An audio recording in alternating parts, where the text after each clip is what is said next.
Ho, ho, ho, and welcome to the most holly jolly game room ever. Your bi-weekly, super festive holiday destination for all things gaming with me, your host, Michael McLeod. We've got a lot to talk about this week, but let me start by introducing a man that needs no introduction, Dwight Robinson. Say hello, Dwight. Yerp. Yerp. And returning guest and host of the Growing Nerdy podcast, Jordan Conley. Say hello, Jordan. Yerp. Is that the new way to say it? I'm not going to tell you two apart at this point. So, listeners, last time that I guess we had both of you on, and even last time in general, Dwight did not have his Series X, much to his chagrin, and Jordan did not have his PlayStation 5, much to his chagrin. Luckily, though, both of you guys have managed to overcome all odds and get them. So I want to hear your little quick stories. I know, Jordan, you have a whole episode. Yeah. A whole episode. Actually, 2 episodes, really. Oh, yeah. Because it's a pre-episode and then an actual pickup episode. Oh. So I want to kind of hear what it took for you guys to get these things. How many people did you have to stab? Did you have to trample any old ladies? What had to happen here? Well, you did miss one thing in your intro, Mike. You said both of us were able to get our consoles, but not both of us were able to get our original games for our consoles. Ooh, shots fired. Shots fired. That was an Xbox. Wait, what? It was an Xbox joke. I get you. I get you. Exclusive games. Exclusive. That's the word. Exclusive. I actually have a list of like the when 3 PlayStation comes out with exclusives. Game Pass, their own Game Pass, then we'll talk there too. So Series X, they didn't advertise any of this. They literally have only 3 exclusives on the Series X. Actually, I actually found them, but yeah. Oh my gosh. I'll get to that. I actually plan on say, getting an Xbox. It's going to take me a second, but I do plan on getting a Series X. Yeah. I mean, I was only planning on getting a Series X to start off with, and the opportunity came up for me to get both, so I said, I'm going to buy both anyway. I might as well just go ahead. I got the money. Let's do it. Right? So, let's do it. Let's just throw away $1,000 real quick. So. well, I'll go first just because I've kind of told my story kind of before. Yeah, give me that abridged version because I thought it was hilarious. So, me trying to get the Xbox. My story, I got it from Best Buy. Mike.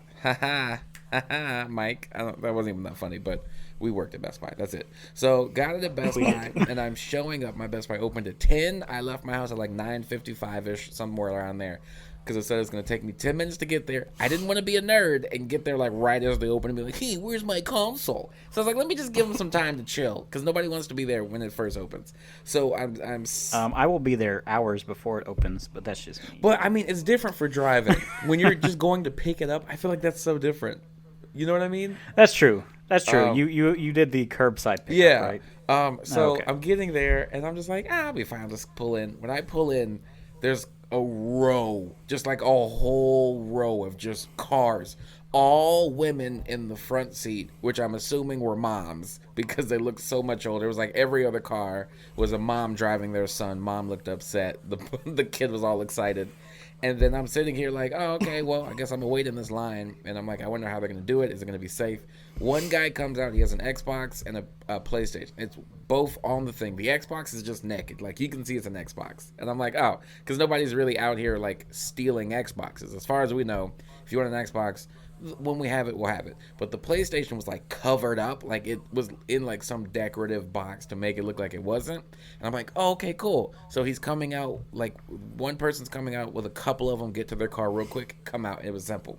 But nope, that's not what happened. Because once he went back in, a lady comes out, a short little lady, had to have been about 4 foot nothing. She comes out with several PlayStations on a cart and just walks out, just no designer box, just literally PS5 boxes, several of them, just by herself walking out to each car. And I'm like, she's gonna get shot and stolen from today.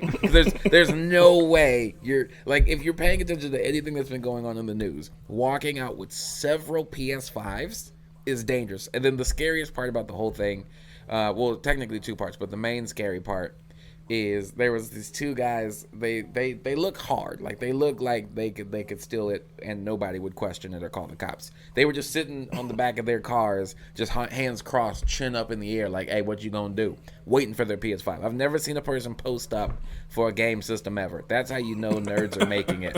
When thugs are out here posted up in front of their car for their, "Hey fam, you got my console?" Like, oh, we're winning. Nerds are winning now. So. There's like a subset of nerd now. There's like thug nerd. And it's like, hold on. Couldn't these two stereotypes cross-sect at some point?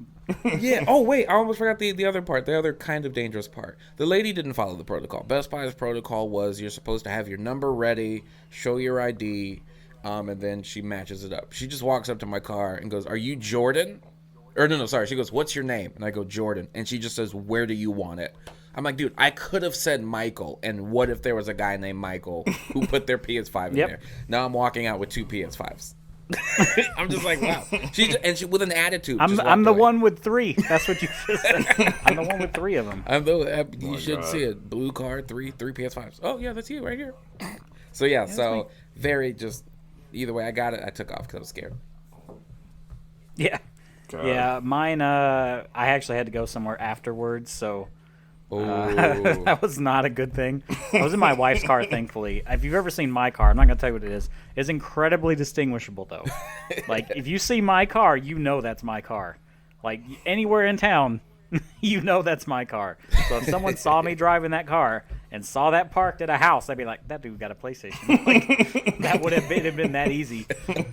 But I was driving my wife's car, and thankfully she had a Goodwill bag in the back with a bunch of clothes in there. So I was just like, let me just pepper this all over it here. Mm-hmm. Well done. While I stop in groceries real quick. So. Oh my God. I had to do a lot of legwork to get mine. So as Mike, as you already know, I know some people that have been buying and flipping Xboxes for like a while now, right? And we were in this competition from like a while ago. It's like, all right, so whoever gets this Xbox first, so we're all rushing to try to get it first and everything. And they had ordered theirs. There's 2 of them. They ordered theirs way before me, like a week or so before I got mine. They ordered it. It didn't complete or anything. So I'm like, all right, you know what? I'm on my own. I'm going to have to figure out how to do this shit on my own. So I got an app called Hot Stock, which is supposed to notify you when you can do it for a whole bunch of stock, but I had it set up for the Xbox and the PS5 just in case. And the thing is, the notifications weren't really coming out very quickly, or if they would come out, by the time you get there, they're already sold out, blah, blah, whatever, the usual shit.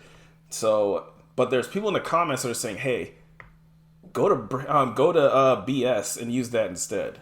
You know, this shit is too slow. And it's like, BS? What the hell is BS? That? And they're like, all right.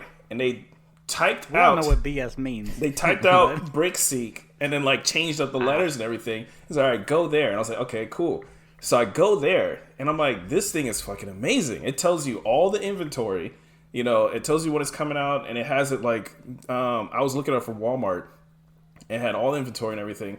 And I actually ended up driving to one, and they're like, oh, well, we don't have anything ready right now. And I drove there like 10 at when they're about to close, like the night before, whatever. And she said, no, we don't have any. I was like, okay, they must be stocking for the next day. So the next day after work, you know, I go during lunch. Like I go to lunch like 11:30 or something like that. And I work maybe like an hour or so away from where I live. So I'll go to like that Walmart, and I go into the electronics section, and I'm looking around. I see 2 people posted up. They're just kind of like just standing there. And there's one old lady, like at the counter in the electronics section, holding some, like helping somebody. The story comes in. Yeah, she's helping somebody, and I'm like standing there, and I'm like, well, I don't really see anything happening, but I see them 2 just chilling, looking at their phones. Like, all right, something must be going on. So I kind of wait for a little bit. I get like an hour for lunch. And then I see somebody stocking like the shelves, and I'm like, hey, do you have any Xboxes or what's going on with that? He's like, no, but we will in 20 minutes. And I was like, we will in 20 minutes.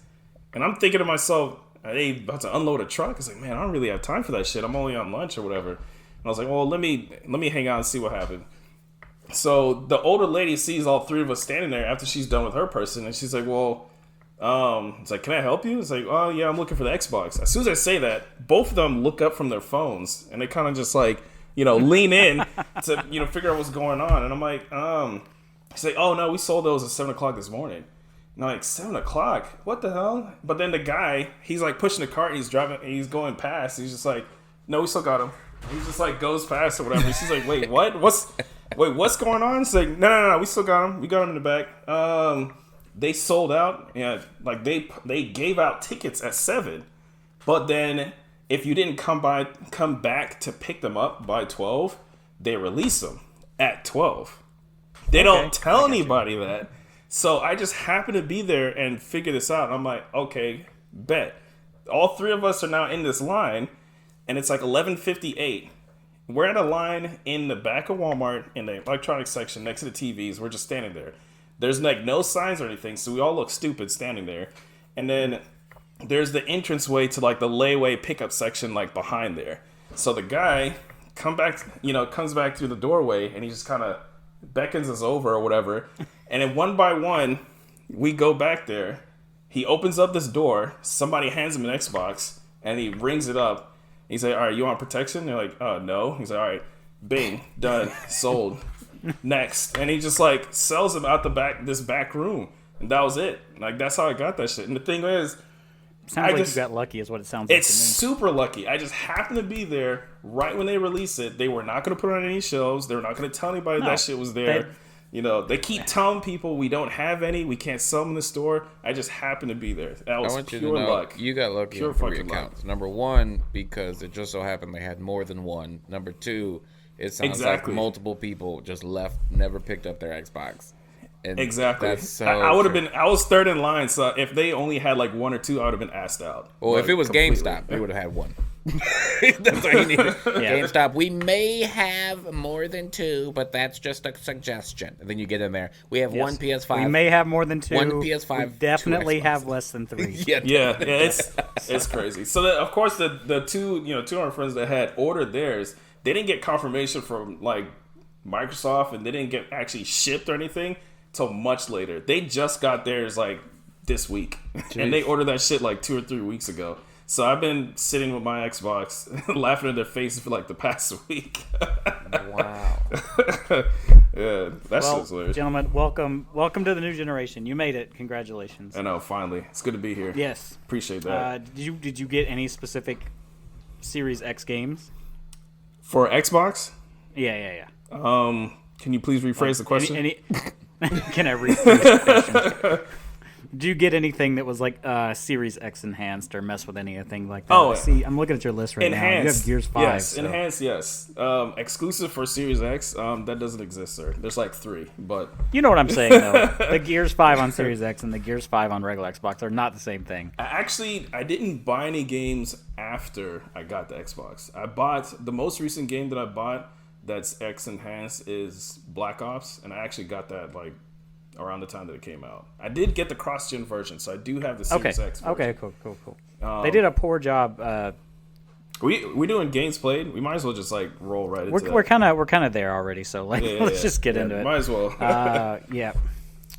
So yeah, Miles Morales is on my list. I'm sure you both played Black Ops Cold War because I see it on your list, both of y'all's list. Yeah. So if y'all want to run down that real quick. So I think Cold War. Here's the thing. I like it, but that tends to be the game I'm only throwing on when it's like, hey, I got a limited amount of time. I just want to jump in something, get out real quick, and it ends up being Cold War because at the end of the day, it's something about Call of Duty where it's like I still think it's a fun game, but also I'm also at that point where it's like, oh yeah, it's that time of year for another Call of Duty. Okay, cool. Like when Season 1 dropped, I was like, hooray. That was like my literal reaction. I'm like, let's do this all over again just so we can. You even said hooray. You just go. Huh. Yeah, I mean because I got it free, it made me happy. But in general, I don't think I was going to buy it anytime soon. It was like, hey, dude, honestly, Assassin's Creed. If you want to beat Assassin's Creed Valhalla, it'll probably take you long enough to where 2021 games are all out and ready to go. Assassin's Creed is way too long, especially when you play it on the Pathfinder mode where you gotta like the map shows nothing, you have to find it. Oh no, that's the way. I'm not doing that. That's the way I play. Michael has a life. He has stuff to do outside of video games. I gotta do the Pathfinder. It just kind of makes it cooler. I'm be honest. It makes it dope. Yeah. I do like the fact that they give you those options. Ubisoft's really good with that because they have the same thing in Ghost Recon. They're like, well, the NPCs can just tell you where to go, and you can search for landmarks, and there won't be any map markers. And I'm like, that sounds awful. But I'm glad, that somebody likes that. I've never done it. I've never fully done it before, but I did it for Assassin's Creed Odyssey, which also now happens to be in my top 2 all-time favorite Assassin's Creed games. Obviously, I'd say Flag that's would be there, and then Odyssey was really great, and I played Black Flag, Odyssey, Syndicate. I think is incredibly underrated. I agree. I love Syndicate. I also would say is underrated. The first next gen one that they had for Unity. Unity After it was fixed a bit is not bad. Well, Unity at the beginning, no. Yeah, I like Unity a lot just because to me it's the pure Assassin's Creed. It's one of the last of the pure Assassin's Creed. Like if you're talking like the second. It was the second to last one because technically Syndicate is the last pure Assassin's Creed. Like that makes because they changed the formula. Now it's something about Assassin's Creed is the first game ever in my life that made me appreciate going stealth. If that makes there's a lot of games like Splinter. Assassin's Creed was? Yeah, I mean, obviously, here's my thing. Well, once you get to Odyssey and stuff like that, the stealth is a lot more. Well, that's what I'm saying. So, obviously, in the beginning, you have games that are like super. What I'm trying to. Splinter Cell. Splinter Cell was a game where it was like stealthy and all that. But it was the first Assassin's Creed where I actually felt cool blending in with the crowd, and that was a huge thing. Now the social stealth. Or dude. So I have. It is social stealth, dude. Odyssey and all that stuff, dude. You can pretty much. It's not even an Assassin's game. It's just, you can call it Creed. Yeah. You can call it hack and slash Creed. You can call it whatever you want. You can just get Vikings call it Creed. anything you want. I always thought for a stealth game, and I'm using the bunny ears here for the first couple of games, you can't crouch, which is the dumbest thing ever. Like, they're gonna have a stealth game, and the guy can't duck behind cover. So duck down. The last. But they changed that when they got to Origins. Egyptians Creed, Greeks Creed.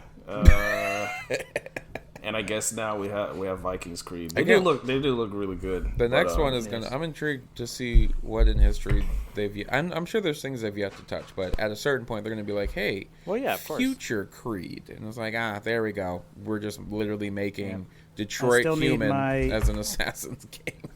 I still need my Feudal Japan Creed is what I need. Which by the way, lets you know. It'd be interesting to see how they do that now that Ghost of Tsushima is out. Ghost of Tsushima is out? Yeah, I mean, here's the thing, though. Ghost of Tsushima, even though it says I have a playtime of 40-something hours, I don't think that's correct for one. I think it was about half of that.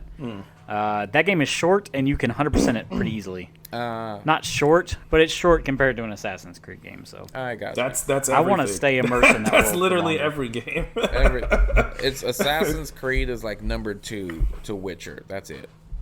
That's about it. I think Witcher 3 might be aggressively long. I feel like the training time of Witcher. Witcher 3 is about 80 hours. Yeah.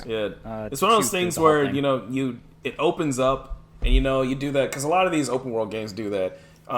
You get past the prologue and you stand on something really tall and then you look out and the camera spins around and you see the whole map shows up. And it's like every Assassin's Creed does that. And you open up the map menu or whatever and you see a flood of fucking icons and shit just pop up everywhere. As soon as I get to that point, and I'm just like, man, I don't even feel like it anymore. I just see all the shit. You ready for this? There's one issue I have with Assassin's Creed Valhalla. Thus far, I really like the game. I'm still on the prologue part of it. I dropped off of it, but anyway, that's a story for another day. That's fair. The one thing I aggressively don't like about it is every time I synchronize my spot, remember the original? You could see the haystacks. You know where to jump. I don't know where to jump off, man. At this point, if you just go forward off that plank, you will make it. But it keeps looking. It just looks like I'm going to fall into snow and die. And then I did it. It does. Well, I mean, if we're being, realistic here, if you jumped into one of those haystacks in reality, you would die. You would definitely die. Especially off the top of like the tallest cathedral or whatever the fuck. Dude, those are so I will say, no spoilers here. Valhalla, of course, next gen or whatever, has the biggest jump.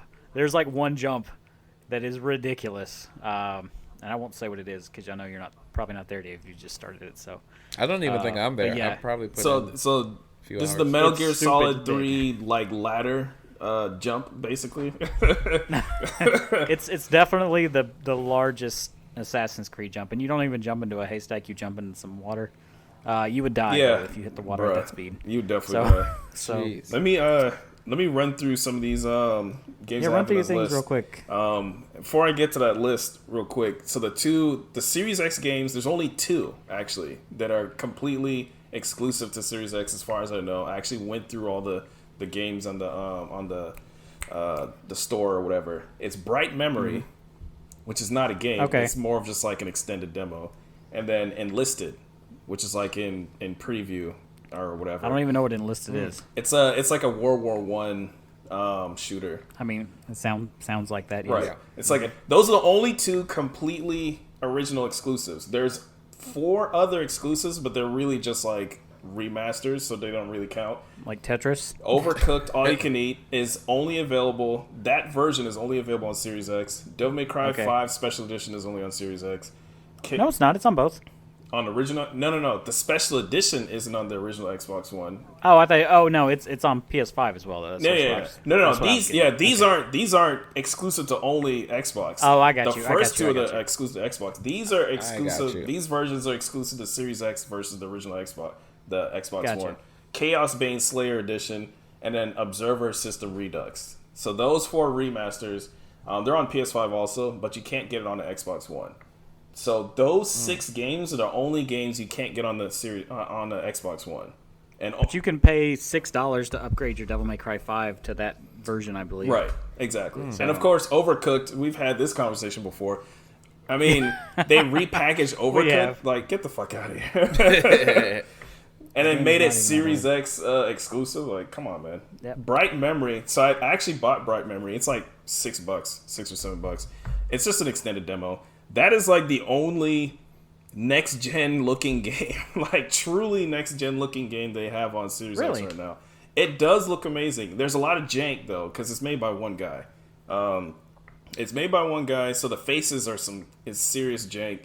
The voice acting is jank. But is that the one with that girl? Yeah.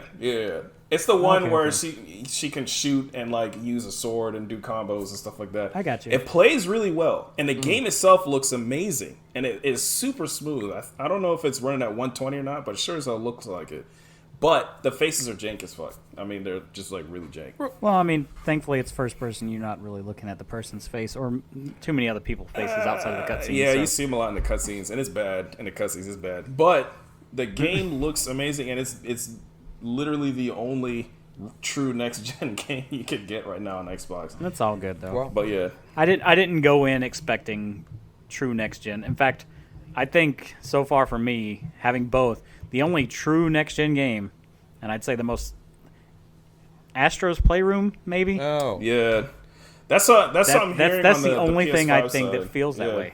The control. Even Spider-Man looks amazing, but I know I could play that, get that experience. Spider-Man Spider-Man doesn't count, and this is why I say it doesn't count. It looks amazing, but it's also available on the PS4. No pun intended. Spider-Man looks amazing. Yeah, it has to be something exclusive to PS5 that you cannot play on PS4. That's what I'm saying. Like I know I could play that on PS4. Which is PS4. Astrobot, like exactly what you said is Astrobot. Yeah. For Astrobot. mine, I only have one extra game I haven't mentioned.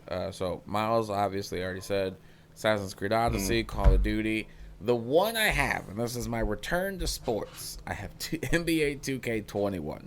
The only reason I really have, there's 2 reasons. Number 1, my Miles and Assassins weren't coming in the mail till the next day, and then number 2, the last like true sports game I played, minus the greatest sports game in all of history, which I will continue to buy every year, which is MLB The Show. Best everything. But last NBA game I played was like NBA or bought was like 2K16 or 15, and I was like, I'm gonna give next gen a try, and it looks amazing. It plays pretty well, but in general, I think I'm gonna go back to not buying it after this. I'm like, I mean, because then they're gonna. It looks nice, but what's gonna happen is they're gonna do what they normally do and just put out a game every year where they don't fully make an update, and then they just put up like, we changed the rosters, and they have people that are gonna buy it. They're gonna keep doing it. Oh yeah, and but I tried it. It's nice. There's been an argument for that for decades at this point, and I believe that there's now an argument for them to do that with Call of Duty as well, because Black Ops, as you probably already know, that drop that just came out recently, they imported all the Black Ops assets into Warzone, which Warzone is still based off of Modern Warfare. It's the Modern Warfare engine, and it still pushes you to that game. Which there's this annoying thing that it does now, where when you start up Modern Warfare, it says Black Ops. It says Black Ops Warzone, even though you're starting up Modern Warfare, because they're trying to push Black Ops so damn hard. That's annoying as shit. But yeah, I played through the single player. It was pretty nice. I had the ray tracing on and everything. It was dope. And as soon as I finished it, I deleted that campaign. So yeah. Quit taking up so much hard drive space. This is the greatest thing about these games, these big games, is that they're modular, and you can like delete the campaigns, but then keep like the multiplayer and stuff. Yep. I do like that. Yeah, I've done that extensively because there's not a lot of hope. A terabyte is not a lot, and I have an external connected. But I had two 1 terabyte externals. One's SSD and one is like a normal hard drive. I put the normal one on my PS4. So I compacted everything else onto 2 terabytes, and I was still struggling. So I was like, man, I'm going to have to delete some shit. So I just... Dude, yeah, my 1 terabyte is full. It's straight out full. Oh, yeah, definitely. So, And that's with hardly anything installed. I think I have like 20 games installed. Having Modern Warfare and Black Ops on the same hard drive is fucking ridiculous. Oh, that's... Like, half of that shit is gone. So exactly. I started like removing the campaigns. I just blasted through the Black Ops thing and then like removed the campaign. I removed the ray tracing data because you can't have 120 and ray tracing at the same time. So since I'm doing multiplayer, I care more about 120 in the multiplayer. You need that refresh. Yeah. For the campaign, I did ray tracing at 60, and then for multiplayer, I deleted the ray tracing and did 120 without ray tracing. I just thought about this. That means do you have a monitor or a TV? How you got the 120? He has a super dope TV. Yeah, I have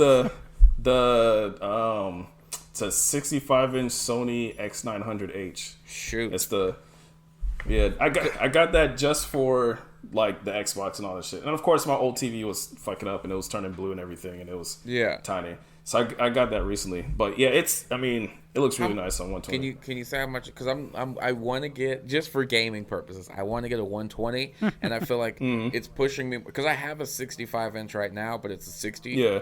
A 60 hertz. Yeah. So it's me trying to like, should I just get a monitor and just call it a day? It depends. So that TV right now, the one that Dwight, jeez, why am I tripping on that so hard? Like that guy, the guy, you know, it's just too many syllables. It's too many syllables. It's $13.69 on sale. That $13.69. So right now, normally it's $1,500. I got it on sale for $9.99. When Amazon was having their Black Friday stuff. So yeah, they do go on sale. Yeah, everybody. So if you're getting that TV, definitely wait for that. It is actually the cheapest TV of that size that has 120 VRR, all that other shit. If you go on YouTube and you say gaming TV, it's going to be in those lists. That's going to be in the list. Yep. The Samsung Q80 is going to be in the list. And of course, the crazy ass OLEDs are going to be in the list, like the $2,000 fucking LG. You know, if you want to stay under $1,000, Jordan. Yeah. So I bought a new TV too, and I'm not that wealthy, so I don't think 4K 120 is going to be super common. It's not. So it really won't. It's not. Not but now. I do want 4K 60, and I do want to be able to do 120. So I have a TCL 6 Series QLED. Those are really good. 1440p at 100. Yeah, those are really good. The TCLs. It is $8.99 normally, and I got it on sale for like $6 something. The TCLs and the Vizios are very good. Those are very good TVs. I got a TCL right now, 4K 60. That was $500. There was a huge sale in the summer. Yep. And I was just like, so if you get the QLED, the mini QLED TCL 6 series, that will save you a decent amount of money and get you kind of where you need to be too. Nice. Because I'm about to start twitching just because I got a PS5. So take course. that, computer, needing a computer. I want to learn how to do that too. I think we'll talk about this probably next episode. But my New Year's resolution for this show is going to be put the show, like the episodes, on podcasting and get it off of YouTube and make the YouTube channel into a YouTube channel. You know, like with video content. Like that's a edited bit ambitious episodes for me. or something like that. Yeah. Like actual episodes. But, yeah, so, I mean, that's just kind of where I'm thinking of taking it. Because right now it's just a bunch of still images with us talking for hours. Right. Yeah. Yep. Have you tried that the new Gears 5 Hive Busters?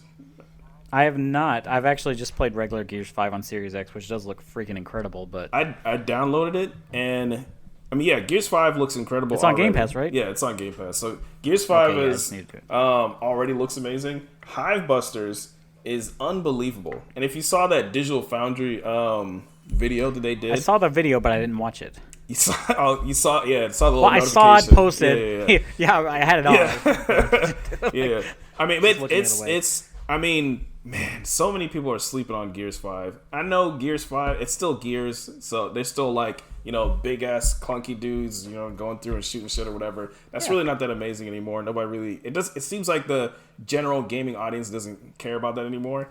But I mean, credit where credit is due. That game looks fucking amazing. And the thing is, I still say that it's one of the most impressive games visually, because not only does it look amazing with like the art style and the color and the HDR. HDR is fucking insane, and you know all that. But the performance is there, which it manages to look and run amazing at the same time, and nobody else does that. And see, the thing is, there's a lot of, and I have a PS4. You know, I love the PlayStation exclusives. None of them do that. God of War doesn't do that. Uncharted doesn't do that. Last of Us doesn't do that. Ghost of Tsushima doesn't do that. Like, those games look amazing, but they don't have like all the boxes ticked at the same time. It's not, you know, 4K 60. Yeah, I don't know what sort of and HDR and all that shit. It's fucking amazing. They had that shit running at, you know, 60 on original Xbox. Anybody who can do that are, you know, technical wizards or some shit. Like, nobody can, like, who the fuck does that? You know, original Xbox games plays like shit. So them being able to do that, I think they deserve like a shit ton of props, and they don't really get enough props for that. Like, it's insane to me, really. The game looks amazing. Like, when you first, you're in like a jungle and everything, and you know, leaves are moving around when you're walking through it, and like you got the water and you got the sky and shit, and it's the HDR is searing your eyeballs and shit. You know, everything's at 4K 60, looks crispy clean, and I'm like, this looks amazing, and nobody's talking about it at all. It's just insane, except for Digital Foundry. I'm like, you watch Digital Foundry at all? Have you ever heard of that, Jordan? Not. Look at. I'm looking it up now. that was a YouTube channel to watch. Well, it's still now, but last gen especially, they essentially put out the console versions and they compare which version's better, and they'll break it down like they break this version's better because down. You know, nobody gets every as technical as Digital Foundry. Actually, like other media outlets. And even like, you know, developers and stuff wait till the Digital Foundry breakdown, and then like they'll a lot of times Digital Foundry's like, hey, we found these issues, and then they'll shoot that stuff to the companies developer, fix things and they based fix on what it they said. off of what they said. Like they are you know, the guys to watch. Yeah. Letting you know, while we're talking, I literally went on YouTube, typed in DIGI. And it was like Digital Foundry, and I was like, the first thing. You guys, okay, cool. They have, that's if you ever want to know. But the thing is, though, they only focus on really big or popular games, which is So I mean, which is understandable. I mean, that's just what they do. So right now they have like 5 Cyberpunk videos or whatever, and I've been wanting to figure out, well, what about some other games that had like, you know, terrible frame rates and stuff, like Black Desert, which I tried Black Desert on Series X. Looks amazing. Did they fix it though? The thing is that if you do 60, so no. If you, no, you're getting way too quick to say yes. The frame rate is amazing. It definitely works. It's, you know, 60 and everything. The problem is though, the frame rate works. It switches between either 4K 30 frame rate. Yes, it's either 4K 30 or like 1080p sort of kinda and 60.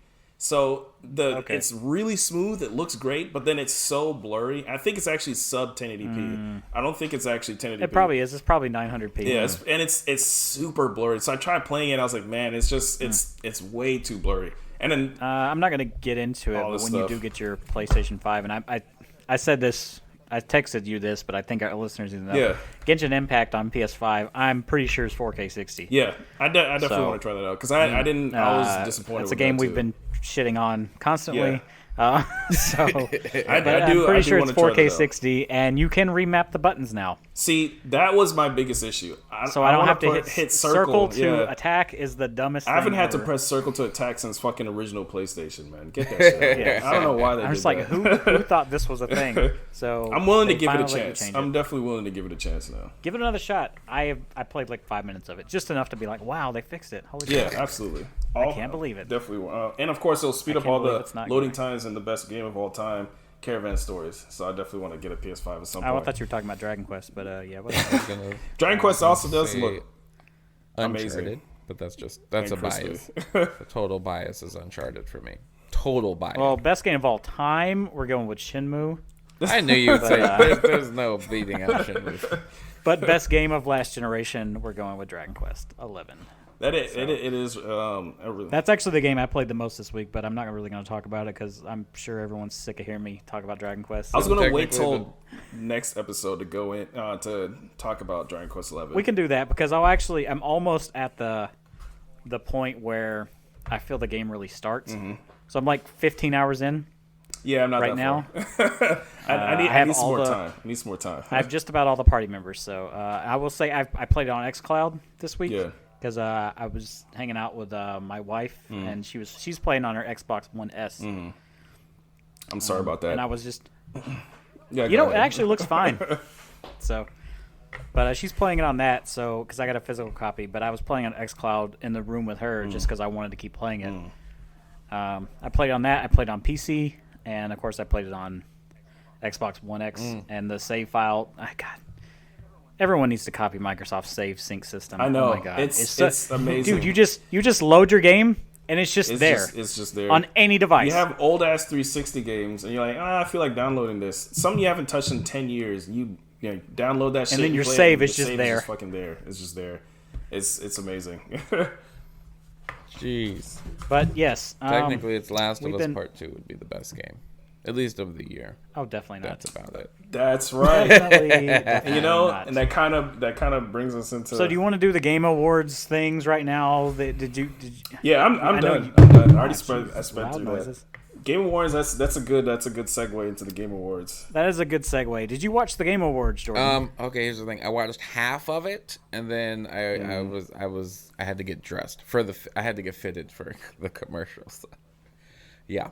Yeah, and then I was just like, I gave up at a certain point. It was kind of cool, but it had a different feel with the... it's a very long... Yeah, it was super long. I gave up too. I did not give up. Oh, you made it all the way through. I'm not a bitch. I fell asleep involuntarily. I was watching the Game Awards, and then do you remember the line you fell asleep on? Because you texted me, I fell asleep on this guy said this. Oh, yeah. Was it a line or it wasn't a band? It wasn't another band? He texted me a line. Yeah. He's like, the guy said this, and I fell asleep. I can't remember. I had to look through. But yeah, I do remember that. So I'm less concerned with the awards and more concerned with what was actually announced. Mm-hmm. What was this? Tachia? I actually didn't watch this. This was at the pre-show. Bright and color, open world. I didn't see this, so I'm not gonna talk to you about it. So. I didn't see it. Near Replicant got its trailer, gameplay reveal trailer. Not that concerned. That was in the pre-show as well. Oh, I think it's ridiculous. The actual name of this game is Near Replicant version 1.22474487139. Yep. Yeah, but Kingdom Hearts has done that for so long. I don't really get surprised at that shit anymore. Yeah, powerful swims. I'm not going to go through all these. I'm just going to go through the ones I found important. If you want to throw something out there that you liked, what do you guys? But I am literally going to skip shit like Century Age of Ashes. I will say I don't even know. I feel like this was. I don't even know if this was said at the Game Awards. Have you guys already talked about Monster Hunter Rise? No. Yes, you have. Oh yeah, that was at the talked Tokyo about it Game before. Show. That was announced months ago. Okay, just making sure you guys had talked about that. I had no idea. Yes. I mean, it looks good. So we'll get to Monster. Yeah, we'll get to that. I got these things in order. Sephiroth announced as a new Smash Brothers fighter, which actually, if you have you could have bought him yesterday and did the challenge thing with him and got him yesterday. But if not, he's going to be available the 22nd. I'll just wait for that. I did watch that Sakurai's breakdown, and I thought that was pretty dope. I skimmed through it. I will say though, I did not expect him. He was probably the farthest from the people I was expecting. A lot of people didn't expect him. Yeah, that was like, I love that. There's just, like, compilations of streamers freaking the fuck out and all that on YouTube. You can look it up, listeners, when you get a chance. I have a compilation of Shenmue 3 freakouts to put me in a good mood. If I really want to. Oh my god. Back for Blood. Back for Blood. Which is, yeah. That's the Left 4 Dead. That name is a little too on the nose, I think, but I think it works. I'm okay with that. I think it works. It works. I mean, it's as soon as you see the trailer start up, you know it's Left 4 Dead. You automatically know. So, Back for Blood. I think it's a great time. When I saw Back for Blood, I was like, Left 4 Dead, Back for Blood. That's so good. Yeah. And it has, they're saying that it's going to have like a ton of characters and a ton of enemies, and it's basically going to be the super ultimate collector's edition of Left 4 Dead ideas and stuff. So they may bring back all 8 of the original characters. Who knows? Oh, that would be cool. I mean, who is the guy? Is Bill the old man? Yes. He was my favorite. I always liked Bill. He was such an asshole to everyone else. That's why I liked him, I think, though. All right, so what else we got? It's like, are we safe? We just crossed the street. What was it? Let's see. Hood, Outlaws, and Legends don't care. You don't care Scavengers. about that? I'm okay, giving it a see, chance. that's what I'm saying. Hop in. Giving that one. I'm gonna give a chance just because for me, and I'm blanking on the name of the game, but whatever the Viking game was that came out. Assassin's Creed Valhalla. No, not that one. The one that came out like last year. It was a now old gen, last gen, PS4, Xbox One. It was a Viking Raiders type of game. The heck is the name of the game? It's it's like a multiplayer game, but you can choose what type of Viking. For Honor, you mean? For Honor, thank you. That was a while ago. No, I mean it was a while ago. But when I think of it has knights, Vikings, and samurai. Yep. Yeah, when I think of this game coming out, it looks like honestly it kind of does look like that, version of For Honor. Kind of does. It reminds me actually more have of For Honor, Thief than and I need to than play For it. Honor though. I played For Honor for a little bit. Thief is more like sneaking around and stealing shit, and it's like a multiplayer Thief. The battle system probably That's is what it looks like to me. It looks like multiplayer Thief. You know what's funny? What if this game looks just like what was it, Brotherhood, where you could do when did multiplayer start for Assassin's Creed? It was Unity only, I believe. Was it Unity only? No, Brotherhood had multiplayer. I feel like Brotherhood. Yeah. Oh, you're talking about the multi. Yeah, okay, that's what I'm like. I cooperative feel like this multiplayer. game is going to feel like that, where it's just going to be a bunch of people blending in the crowd and then got him. Yeah. I'd be okay with that. I'd be okay with that, or I'd be okay with that. Assassin's Creed doesn't do that anymore, right? Yeah, no, it does. That's why for me, I'm like, I'm not like thrilled about it, but I'm gonna be the one that once the game comes out, you'll see me online watching all the gameplay footage to see if it's worth actually getting. Okay. Yeah, it is worth it. I mean, it's unique. There's nobody else really doing that right now. Yeah. Let's see. Forza Cyberpunk. So that car from Cyberpunk 2077 is going to be in Forza. Right. And it's for free. So, hey. Wait, did we already pass Perfect Dark? Oh. No, it wasn't listed on my thing. Oh, no, there it is. Yeah, cinematic trailer for I was about to say, we can't skip Perfect Dark. Yeah, I would have got there eventually. Oh my god, yeah, that trailer. As soon I was watching, I think I texted you, because I'm watching. There's a couple other groups that I'm in. I could tell you fell asleep because we were texting pretty heavy until like and I just stopped. And the line, like, done. The line that I last remembered, I remember what it was now. It's powerful swims. There you go. Some like developer or whatever said some shit about powerful swims. And that was the last thing I remember. I'm like, what the hell is that line even about? I just woke up, and that's the last thing I remember. But anyway, so we're watching it, and then a friend of mine, in the trailer, it's like, oh, corporations have taken over the world or something like that, and all this other shit. You know, the usual trailer shit. And then immediately, he texts me, oh, it's Perfect Dark. And I'm like, Perfect Dark? I mean, yeah, I guess that'd be dope, but I don't think so. That's been long rumored, though. I mean, I wasn't exactly surprised. I was surprised because, I mean, Rare hasn't really, like, done shit. Rare's not doing it. Rare's not doing it? No, Rare is not doing it. It is, what is their quadruple A studio? What is it called? The Initiative is doing it. That's correct. You know, I think that's better. Because honestly, found it. That's fine. Nobody knows what Rare is doing right now. I don't know what the fuck Rare is doing. You know what I hope they're doing? I hope they're doing Banjo-Kazooie 3. That's what they need to be doing. Rare is always like, there's always rumored stuff. It's like, oh, there's a Banjo-Kazooie. Actually, no, they're making that artsy-fartsy game with frolicking animals. I forget what it's called. Yeah, they need to stop that. Oh, yeah. I remember that. I can't remember what the name of the game is, but I know exactly what you're talking about. That actually looks really good, but it's not Banjo-Kazooie. Yeah. It's not Perfect Dark, any of that. Here's the thing, like, and this is just a personal tangent. Yeah. We never do tangents on the show, so we're going to allow this one time. Yeah, absolutely. But I think Microsoft has lost a lot of its footing because it has... Okay, you see PlayStation, they put out, like, God of War. Right. They put out the Ratchet and Clank. They put out their IPs that people have nostalgia for. Yeah. Right. Microsoft has these and things. they don't do shit. It has Gears, it has Halo, of course, duh. But it also has Banjo, it has Conquer, it has Perfect Dark, it has, Absolutely. It has all these things. Yeah. Like, lean on those. It has Grabbed by the Ghoulies. You know, everybody's waiting for that. Exactly. Lean on nostalgia a little bit. People want a new Banjo-Kazooie game. Yeah, because what's this video? I recently, I was just on here and I felt like watching it. I recently watched, like, a full breakdown. Like, this guy does a full breakdown of, like, when PlayStation... Like, it was the big documentary of the PS3 versus Xbox 360. And how Xbox dominating coming out after the first Xbox, original Xbox, blah, blah, blah, blah, blah.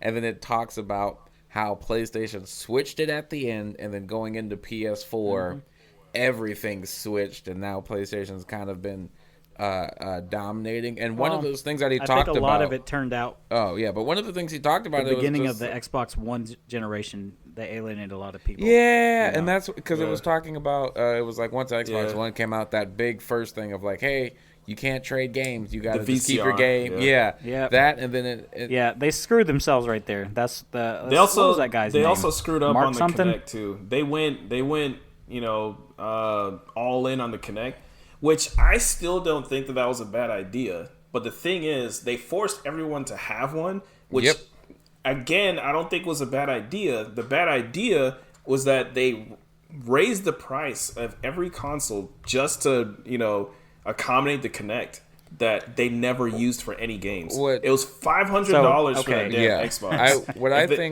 What I really fully think messed up Xbox is the thing. That's why, for me in general, I love Xbox. Like, I think they're great, but I've always been a huge PlayStation guy. That's just, we already know that. But in general, when it comes to me, I feel like Xbox never learned from PlayStation's mistakes. So PS3, when it came out, they were like, hey, look at how techie we are. We're not fully we have and it was games, too expensive. But we're all, And then what happens? PS4 comes out, and Xbox One is like, hey, and then Xbox we're going to be One more is expensive, too fucking expensive, more expensive, and then we're also going to make you get the Kinect. And then PS4 was like, hey, so we're just going to do games, and we're also going to lower it by 100.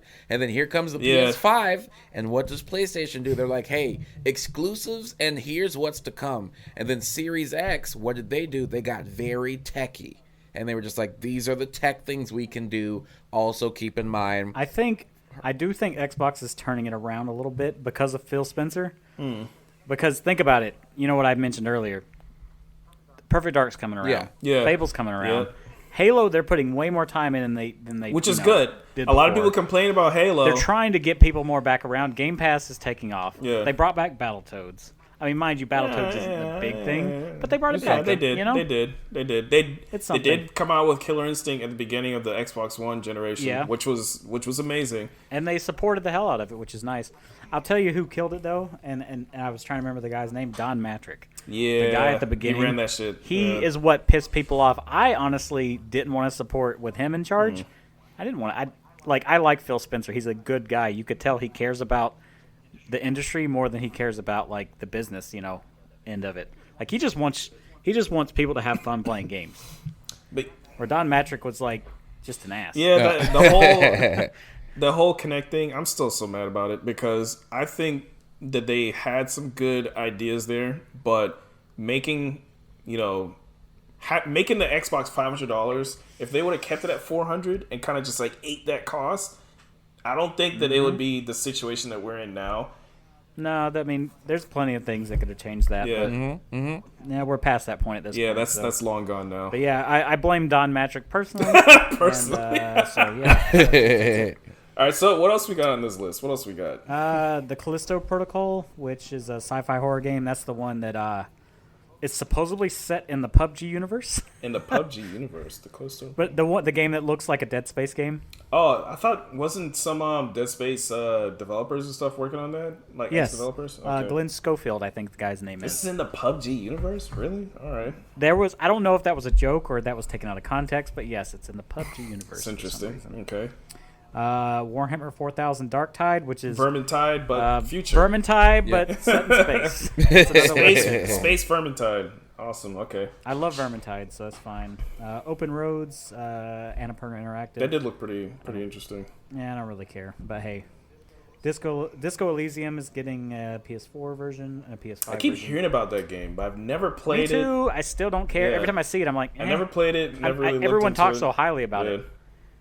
I'm just, I don't care. Like Dragon Age 4.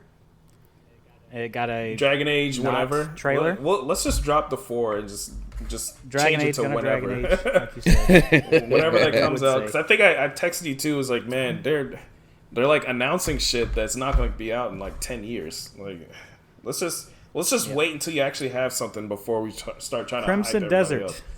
gameplay See, reveal. I know this you're is excited what I'm about this talking one. about. If you let us know it's coming when you have something. If you don't have anything, I don't care. Like, stop showing me the cinematic trailer for shit that's not going to be out for 10 years. That Crimson Desert trailer, I was freaking the fuck out. That shit looked amazing. And I don't even know what the fuck is going on with the story. I don't really care. All I know is that the animation quality is through the fucking roof. Like, nothing else looks like that. And game looks damn good. And then, it doesn't even it's expanding on Black Desert, because Black Desert kind of looks like that already. On PC anyway, not really on Xbox. The Xbox version is not very good. But on PC, I remember when I first saw the Black Desert trailer back in like 2012 or something, and it was amazing like that. It's like, that shit looks amazing. So they cleaned up a lot of the animations. You could tell it's still based off the same style. The same graphical style and the same like animation style, but they clean it up a lot. All the texture quality and everything is insane. Like, the fucking faces are insane. Like, it just looks great. And I'm like, they need to. And it's like it's a Korean company that's making it. I'm like, this is. Oh my god, I can't wait for that shit. I kept texting them all sorts of gifts and shit the whole time that this thing was going. It's like, I can't wait for that shit. Yes, it's the only thing. You were definitely excited. I'm gonna skim through some of this because we've been talking too long. So I'm Overcooked gets the chef, the Swedish chef. They need to cut that. They need to cut that out. All that indie game sizzle reel. We're gonna cut it out right now. Part 2, I actually missed the trailer for. Vin Diesel's new family. Yeah, I see him shirtless. It's about family. What? The whole time. What happened there? It's about family. The whole time that he's like, if you see the trailer, it's like him and his girl, and then like the rest of the tribes people. First of all, Vin Diesel's a tribesman. I'm gonna leave that at that. Anyway, yeah, there you go. Already, he's a little pasty for that, isn't he? my eyebrow was raised to the fucking roof when I saw that. How? Answer me this. How old is Vin Diesel? He's got to be old enough. I feel like he has not aged at all. Yeah, he definitely, anyways. He looks the same for like the past 20 years. All I know is the kid. A robot? See, realistically, if he was really in a tribe and he had a kid, the kid would be like 20 or 30 by now. He's the kid 53. would not be 5. The kid would. How old? He's 53 years old. He does not look 53. Good job, Vin I Diesel. like when you taking care of type in yourself. Vin Diesel. I typed in Vin Diesel age, and it says Mark Sinclair, born July 18th, 1967. Is that his Never name? knew his name wasn't Vin Diesel. It makes sense. Oh. Yeah. Well, yeah, that does sound like a very made-up name. Yeah. So, Yeah, it's definitely on it. But I thought. let's see. Fall Guys, Outriders, Evil Dead game announced, Ghost and Goblins Resurrection, waiting for my- which surprised me. I'm waiting for the big Outriders drop. looks a lot like. Which It's one? a lot like Gears. Outriders that people can fly. Oh, It's okay. made by People Can Fly, the guys who did the Oh, last yeah, couple yeah, of Gears yeah. games. Well, I mean, they worked on Gears Judgment, so Yeah, it looks a lot. maybe they like just have Gears. some, yeah. But yeah, It Takes Two, I think, actually looks pretty interesting. I'm going to play it with my wife. Yep. Hopefully she'll play it with me. actually, If not, I I'll, had the same idea. play it awkwardly with It's a like, friend. this actually does look So- pretty. It looks like something that she would like. So I was like, I might actually get that. Jordan, does your wife game with you? We have been playing. I mean, more than just Bomberman or something like that? Not fully, because she hasn't done anything PS5 or anything, even though she is waiting for Harry Potter to drop. Once that drops, she's Okay. turning. But outside of that, it's just been Pokemon. Did you see the It Takes Two I trailer? haven't, actually. Look at now I have to see that. Okay, so this is something you could play together. This looks like a couple game. So. Ooh. My wife does not like to play games, video games with me cooperatively, but she may actually play this one. So Oh my gosh, I already see it now. It Takes Two. Great. As long as like some sort of like platformy, collecty, puzzly, like drivey, cardy game, my wife will play it. If it's anything with any kind of like shooting or fighting or anything, then she doesn't want any parts of it. the last two games my wife played with me was actually Dark Anthology Little Hope. She played that with me, and we actually played Man of Medan. See, yeah, that came she'll out, like so- that because she Both of those. loved she liked Detroit. She liked all of that guy's games. I can't even David Cage's games. So Detroit. We played through Heavy Rain. I think I said before Nickel- we played through Nickel Heavy Rain Prophecy in and like stuff like a that. weekend or whatever together. Okay. And Dawn, what was it? Dawn something. Until Dawn? Dawn. Until Dawn was one of That's the a first good one. PS4 games that I had, and we played through that too. And of course, anytime something happened or like a decision popped on screen, she would freak out, scream, and then like throw the controller at me to do something or whatever. Dude, that's My wife did the same thing. She's like, "You do it." Whenever there's any sort of combat, she just threw the controller at me. I'm like, "Well, I guess I'm I doing tried to this." get my lady to play Walking Dead, the Telltale game. She got through probably 2 episodes, and then she was like, I think I'm good. This is too deep. This is so stressful. I can't take any of this. I'm out here killing people. I'm like, yeah, you had to kill someone. I like to play games to have fun, not to be stressed out. Yeah. I'm skipping ahead, but yeah, Monster Hunter Real Rise quick, upcoming can demo. Can I chime in just because I don't know what you're skipping? And as No. we know, I just shouted out Walking Dead. Let's not forget Daryl and Michonne are coming to Fortnite. That was it. I didn't know if you skipped that or not. I don't think we've got there yet, but yeah. Okay, when you said skip, I just heard. I was like, he's skipping. No, we haven't skipped that Okay. far. Yeah. But yeah, Monster Hunter Rise, you mentioned earlier, that's getting a demo. I also think, I hate that they're not telling me this. Pretty sure that's coming to other stuff though. There's I remember there's some reading sort of something about it exclusive- coming to PC at Yeah, there's least. some sort of exclusivity thing going on.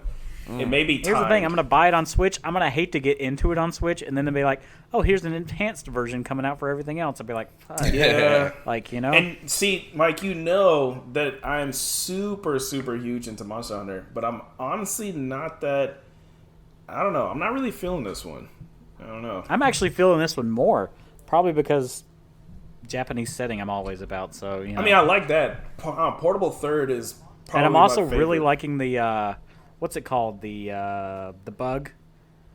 The, like, whip bug thing that whatever you can swing like yeah, whatever Spider-Man the hell it practically. is. It's basically the anchor bugs from World, but you can use it everywhere Yeah. instead of just only in certain Yeah, spaces. and see, that sounds awesome for traversing. Yeah, so actually I didn't skip because, along with Daryl and Michonne, Master Chief is coming to No one Fortnite. cares about Master Chief. It's Daryl and Michonne. Daryl and Michonne. Don't care. I'm literally skipping stuff. Max Effect. Mass Effect. It's a new teaser trailer. That's what it ended on. Another random fucking cinematic trailer for something we'll never see for like 10 years. I will say, if they decide to... I think that might have been slightly important to show because... And here's why. They already kind of said they were going to continue Mass Effect. Yeah, they did. But at least by showing Liara, you know it's going to be a continuation of 1 through 3. I will say... And not a continuation of Andromeda. That's true. If Mass Effect listens to this, if they decide to make one final game ever, they should call it Max Effect. Because now there's no more you can go. Max Effect. That's it. That's the last. The Max. If it wasn't the Christmas episode, Max Effect would have been the name of the episode. Or Maximum Effect. But hey, we can all be winners here. We already talked about Cyberpunk having issues, Game Awards, Sephiroth Challenge. Are we there? Are we at the Holly Jolly part where we talk about Christmas where stuff? me and you talk about it and Dwight sits back? I got probably. a couple of Christmas movies. Dwight's got something. Yeah. I'm sure. Mike's going to sit back. I have to readjust. Dwight, what you been doing for Christmas? Well, I've been thinking about Perfect Dark. That's what I've been... I've been thinking. Been chilling. Been drinking Are we going through do we like Christmas eggnog? movies? What's I do like eggnog. What's our... Okay. You like eggnog? I'm not an eggnog fan. Okay. It seems like there's two people. There's like people that hate eggnog and people that like eggnog. There's not I've never seen it in the middle. I've never seen it done. I've never seen it in the middle person. It's the person that says, I'm either, do you want eggnog? No, I want several cartons of eggnog. Or it's, do you want eggnog? And it's like, no, Exactly. just you can throw that in the trash. Burn it all. Yeah. Yeah. Yeah. I bought some and I actually shouldn't because I'm on a diet and that's not good for you. But whatever. But no, Christmas stuff. Yeah. I didn't really script this at all. Not that I script the rest of the episode, but I just Jordan did an episode recently, and I already kind of planned to do this anyway, talking about his favorite Christmas movies. And I'm not going to jump off of this because you brought up Christmas with the Cranks. Yep. And one other one. Jingle All the Way. Jingle All the Way. All right. I love Jingle All the Way. Mm-hmm. Christmas with the Cranks, not as much. It's fine. There are parts that I like it, but I could get behind Jingle All the Way. In fact, you know what? I might watch that tonight. I've not watched it this year. Yeah, I'll get behind that too. See, Christmas, I call, whatchamacallit? Tim Allen, I call him Mr. Christmas, just because the Santa Claus movies. But Christmas with the Cranks, it's very under the radar. Anyone that says they don't like it and they're just like, I don't know, it's just like cheesy. I'm like, what the hell do you think Christmas movies are? I mean, that's what you kind of go in there, expecting. Wait, who? I do like the Santa Claus one. Who was in Christmas with the Cranks again? That is Tim Allen, and Jamie Lee Curtis, and Dan Aykroyd. Oh yes, Dan Aykroyd, the asshole neighbor that did not want. Yeah. No, he's not the neighbor. The neighbor is another legendary actor, but Dan Aykroyd is the mayor of the town, the unofficial. Oh, he's the mayor. The unofficial mayor of the town. Oh, okay. I thought he was like the neighborhood, hey, you got to put up Frosty. No. I remember that. No, it's I'm like trying to get him to put up this. Watch it again and then just look at how good the casting is and how funny it is overall. The storyline in general, it's kind of funny because it's just like stealing. It's like not stealing Christmas, but it's the idea of skipping Christmas. And the reason why it's one of my favorites is the originality of it, plus the hilarity of Tim, Jamie Lee, and Dan are just. It takes you above and beyond. But yeah. So I'm gonna interject with, I have to watch three things pretty much. Well, two things every year. One thing I'll skip. The one thing I have to watch every year, and I mentioned this to you, is Ernest Saves Christmas. Yeah, you did. Not the best movie, but it is one of the best Christmas movies. I think my brother's seen like every Ernest movie. Ernest Saves Christmas has the best Santa Claus of any movie, I believe. You think it's the guy? I don't know the guy's Christmas name. Movie ever? The best Christmas movie That's ever? how you worded it. I don't know. You said it's the best Christmas movie. The best Santa Claus. It's my favorite Christmas the best movie. Santa Claus. Best Santa Claus. Still, you're going to take that over Tim Allen's The Santa Claus? Dude, that guy, I don't even know the guy's name. The actor that plays the Santa Claus in Ernest Saves Christmas is so pure and innocent and like jolly and all the other acronyms I could use to describe Santa Claus. This is why I'll say Tim Allen. Have you heard what Tim Allen did in Santa Claus 2?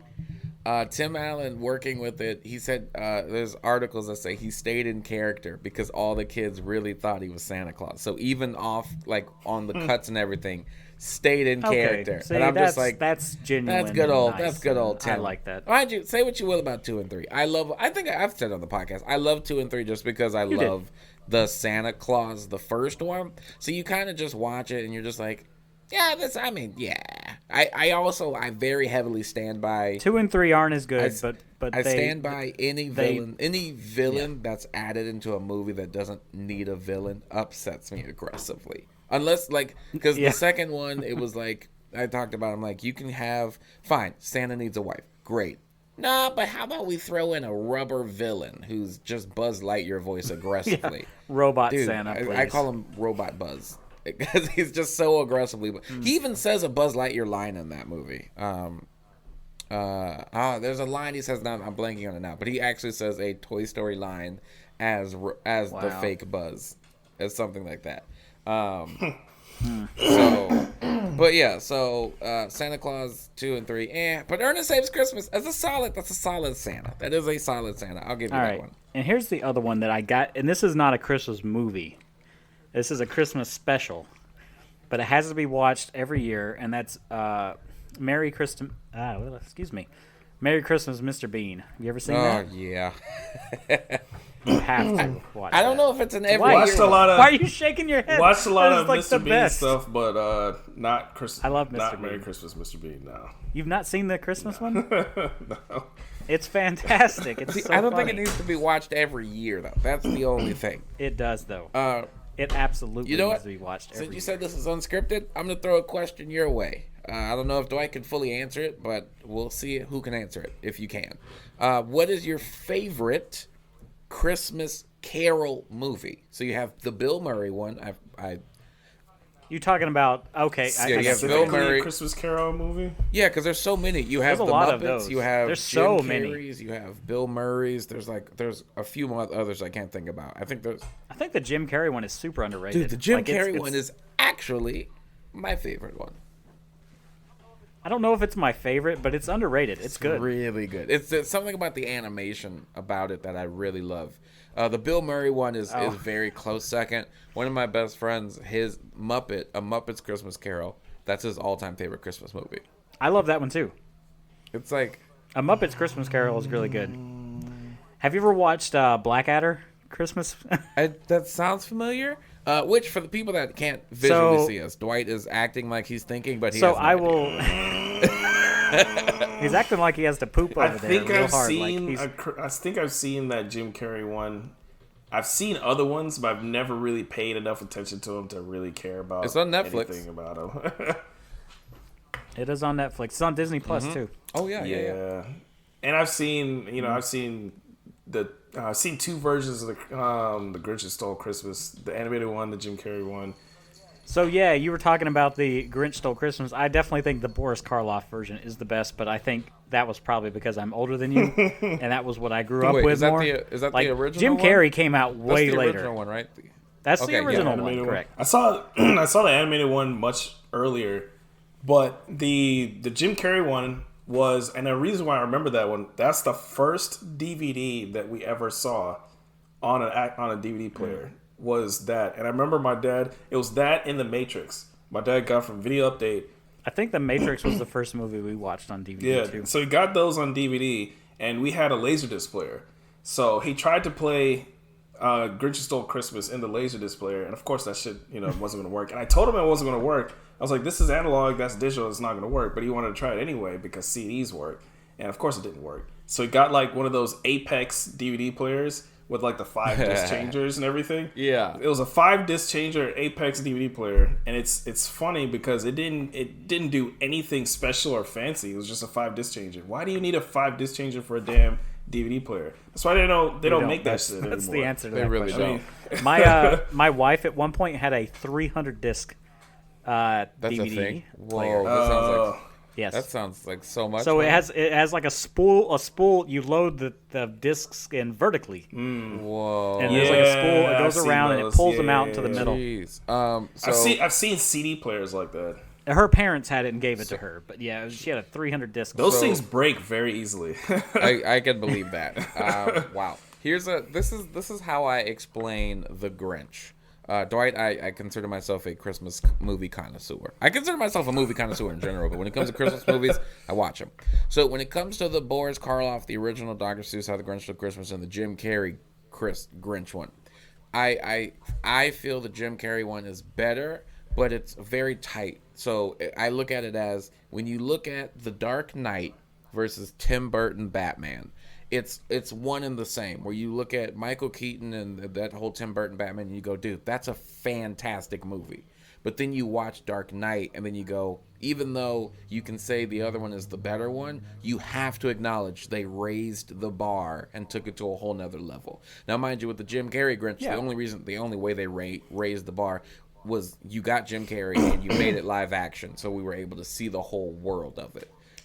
So in that case, I do think Boris Karloff is amazing, but because they found a way to bring that world to life in general, I think the movie itself, the Jim Carrey one, it's like, is what, the main one. 6 times the length anyway. Yeah. So I mean, it's like that was a 30-minute episode stretched out to 2.5 hour long movie. Because people don't even really acknowledge as much anymore the what are their names? The original Rudolph and the Santa Claus is Coming to Town movies. I can't think of the names of the people that did them. The claymation or the claymation Dalmatians. I know what you mean. I forget the guy's name. Yeah, too. But I want to say Ray Harryhausen, but that's the yeah, Clash like Titans those guy. ones. Those are great. But when it comes to Christmas time, I mean, it's you have the number one movie that I can't watch the claymation stuff anymore, or it's just too. Really? It's too childish for me at this point. They're still. I gotta cut it off somewhere. it's still so classic. Yeah. My wife and her sister will randomly break out into song about, the heat miser and the cold miser and everything, just all the fucking time. They love those movies. They watch back when ABC Family used to have their 25 days of Christmas or whatever the fuck it was. They would watch those all the time. Every year at her parents' house, they have Christmas Story, running in the background 24/7. It's just not a big fan of Christmas Story, oddly enough, because I didn't grow up with it. You mean the number one movie that plays 24/7 every year? Yeah, but the thing is, I didn't grow up with that. I didn't actually see it till I was a teenager, and by that point, I'm just like, yeah.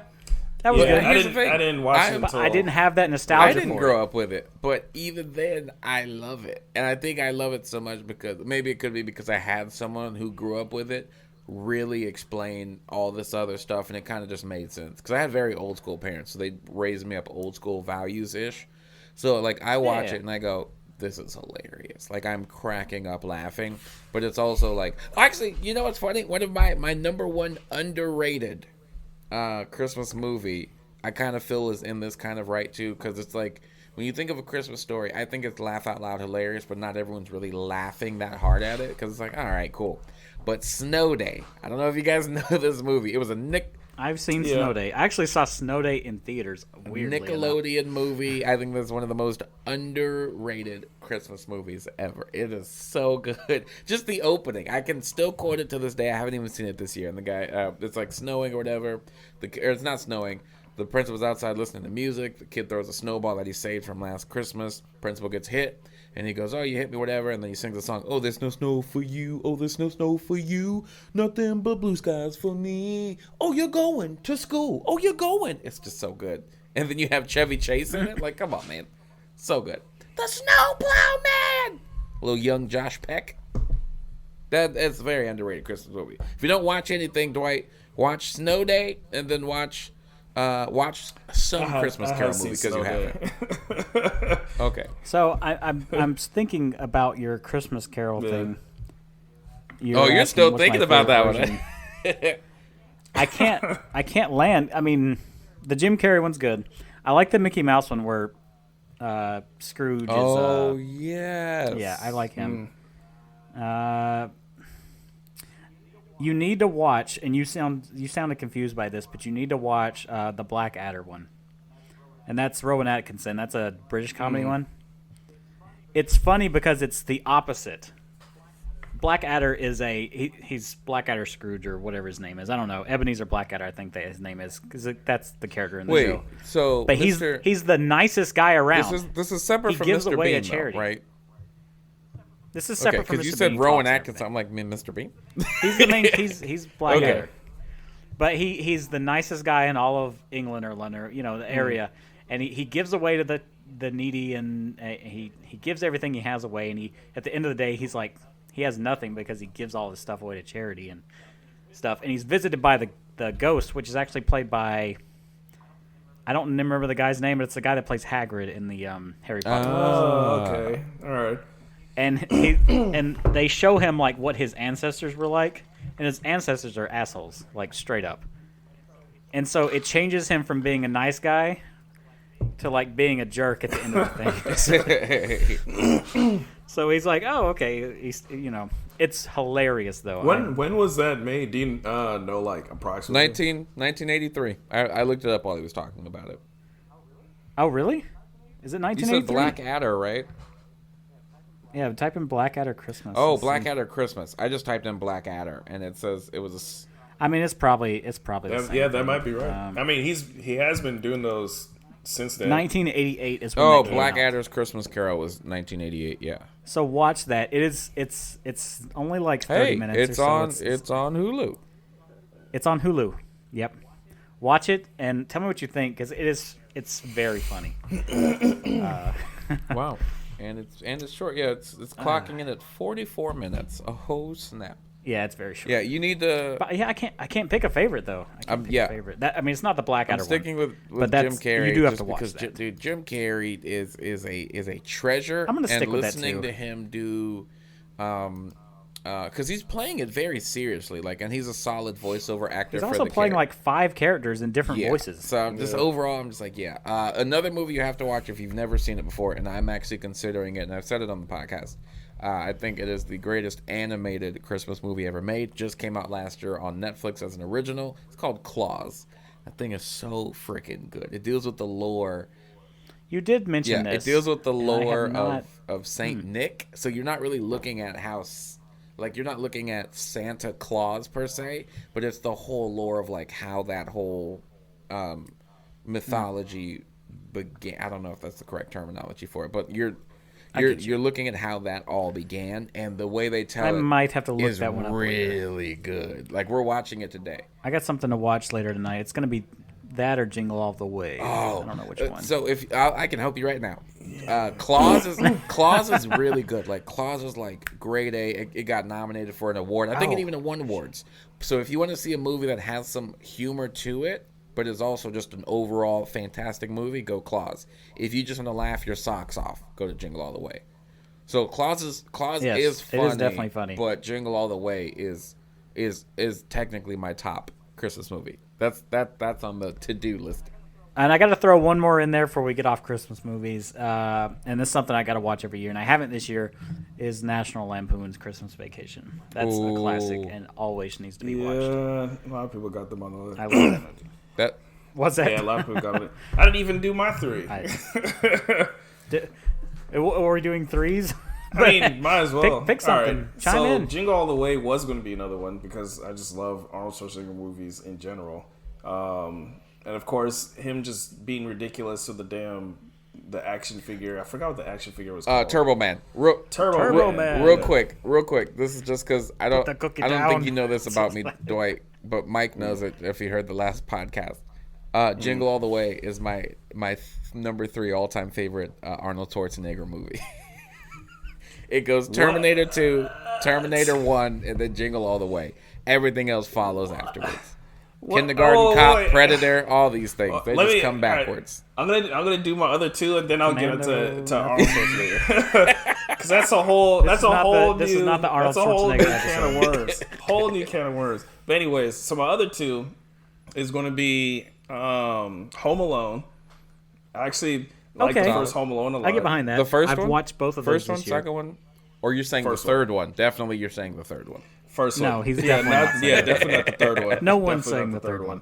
I've seen all three of them, and the first one is the one that I remember the most, and I think I've seen the most. The second one I've seen, but then I never really remember what happens. I know that he's at the hotel, and then he talks to this old lady with that's in a park with some birds. Tim Curry is in the second one. You got to remember. Tim Curry is in the second one. Yeah, that is right. He was like, he's like the bellhop or something like that. I don't remember what he was doing. Yeah. He's like the concierge of the hotel. The first one is definitely the end all be all of the Home Alone. Yeah, the it was a classic, and all the toys he had, the little Walkman and everything. They were selling that shit on TV for like years after Home Alone came out. It was, what would they call it? It wasn't a Walkman. It was like a specific voice recorder. Even though I literally watched Home Alone 2. Yeah, it was like a specific voice recorder that he used, and then they sold it in stores, for real, and you could buy them or whatever, and that shit was sold the fuck out for like years after Home Alone came out. And then I'll let you go back. It's just another quick jump in. I am to Home Alone the same that I am to Star Wars. I jumped in the next one. So like I jumped in on the prequels for Star Wars trilogy to Home Alone. I jumped in on number 3 first on Home Alone because jumped in on number 3. Hey, I'm a 93 kid. Like I was born in 93, so Home Alone 3 is right around the corner, honestly, for what I believe. Hey, and guess what? Home Alone 3 was good enough to get me to go back to watch 1 and 2. I think Home Alone 3 is fun. Home Alone 3 is not an awful movie. I don't think it's awful, but when you watch 1 and 2, in comparison to 1 and 2, it is. I think Home Alone 3 would be such a watch. So Home Alone 3 would be on its reviewed. own merits. It's not if you switch the merits. title, don't make it a trilogy. Just say Home Alone 1, Home Alone 2, and then give me a Home Alone, and then make it give it a spin-off title. Like you have Fast and Furious, then you have Hobbs and Shaw. If you would have did that with Home Alone 3, I think it would have been received better. But yeah, Home Alone, did that kid in the third one ever go into like other movies? No, he didn't become big. We ended up looking him up, but who did sucks. Go big? Scarlett Johansson, who is in number 3.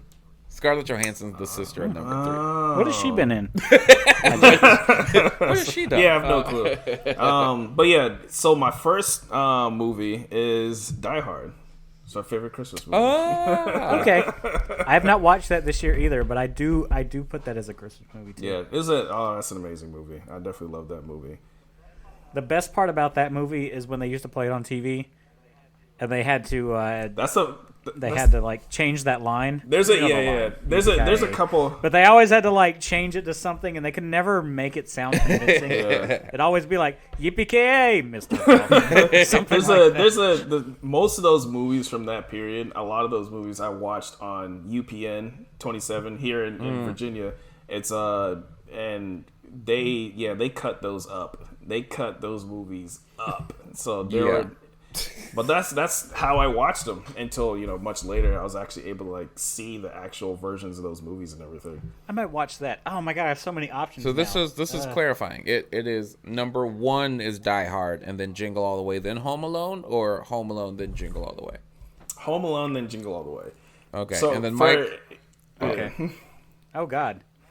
Am I supposed to pick 3 in order? I don't know if you necessarily have to do it. Like me, for sure. Number 1 for me would be Jingle All the Way. Number 2, Christmas with the Cranks. Number 3, Santa Claus. I'll do. That's gonna be a toughie. I'll do Ernest Saves Christmas as number 1. I'll do Mr. Bean at number 2, and I'll do Christmas Vacation at number 3. I thought you were gonna say Ernest, Mr. Bean, and then Rowan Atkinson for Blackadder. I was like. No, I mean that's a really funny Christmas thing, but it's not an every year watch. Constantly good. Run it 24/7. Mr. Bean, I gotta watch every year. It's if so you watch Claus, bring me back on the show, and then I bet you will make Claus a new once a year thing. I mean, I might watch Claus. Well, I definitely will. I don't feel like I don't really want to watch Christmas. I tried to watch Noel with Anna Kendrick. It's a cute movie. That's all I can say. It's cute. Here's the thing. It's not my type of movie. Fair. I friggin' love Anna Kendrick though. This is the crazy thing. I tried to watch it just for her, and I'm just like, I can't do this. I just can't. I'm sorry. Here's the thing. What's funny though, because in reality, I didn't even think we'd all be able to do it, but the majority of Christmas movies that, especially of what you see on Netflix and how they push Christmas now, dude, the amount of rom-coms that come out for Christmas. So to see these movies that are very original, like obviously Die Hard is probably the most original of any Christmas movie, just because people have to ask the question every year, wait, would you consider that a Christmas movie? Yeah, it's a Christmas movie. It's totally a Christmas movie. Then you have Home Alone, obviously, and then all these. But like now, Noel, which is why I like it, is because it's like, oh, they found a way to do it, and they did it pretty well. But everything else is just like, I watched The Princess Switch. You go on, Princess Switch had a sequel. It's going to have a third sequel. Then you have the Princess, what's it called? The Christmas Prince. Then you have The Night Before Christmas. See, stuff all like these that, rom-coms, which I love rom-coms. Love Actually is actually my number 4 if that's your thing, favorite Christmas movie. My number 5 because The Grinch. Then what about the family Christmas movie? We're not going into 5 like this and 10. No, that's fair. And the rest of those. Like, what about those? The family Christmas movies? Yeah. I think they're good. Well, hey, Christmas with the Cranks is mine. But all the other, like, I need to watch Jingle Jangle. Apparently, I've heard that's a great one.